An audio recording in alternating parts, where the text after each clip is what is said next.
এক মহিলা প্রশ্ন করছে ডক্টর জাকির নায়েককে, আচ্ছা আপনি তো বললেন হিন্দু মুসলমান খ্রিস্টান বৌদ্ধ সব ভাই ভাই, তো সব যদি আমরা ভাই ভাই হই, আমি তো হিন্দু, ওই মহিলা বলছে আমি তো হিন্দু, তা আপনার মক্কা মদিনে আমরা যাইতে পারি না কেন?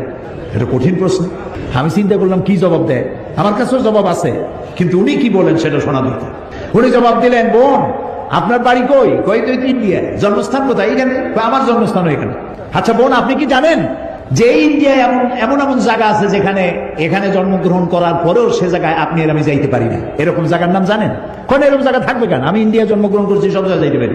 উনি বললেন মোটেই না, এখানে এমন এমন জায়গা আছে যেখানে আপনি আমি প্রবেশ করতে পারবো না, তার নাম ক্যান্টনমেন্ট। ক্যান্টনমেন্টে আপনিও ঢুকতে পারবেন না, আমি ঢুকতে পারবো না। ক্যান্টনমেন্টে ঢুকবে যারা নিরাপত্তার দায়িত্বে, দেশ রক্ষার দায়িত্বে যারা আছে, যে কোনো মুহূর্তে ডাক দিয়ে বলে জান দেওয়ার জন্য, রক্ত দেওয়ার জন্য, জীবন দেওয়ার জন্য ঝাঁপায় পড়বে, সেসব সেনাবাহিনীর জন্যই ক্যান্টনমেন্ট তৈরি করা হবে। ওখানে আপনি আর আমি যাইতে পারবো না।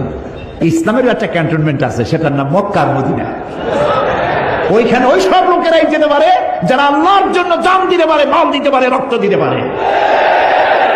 প্রিয় বোন, আপনিও যেতে পারবেন।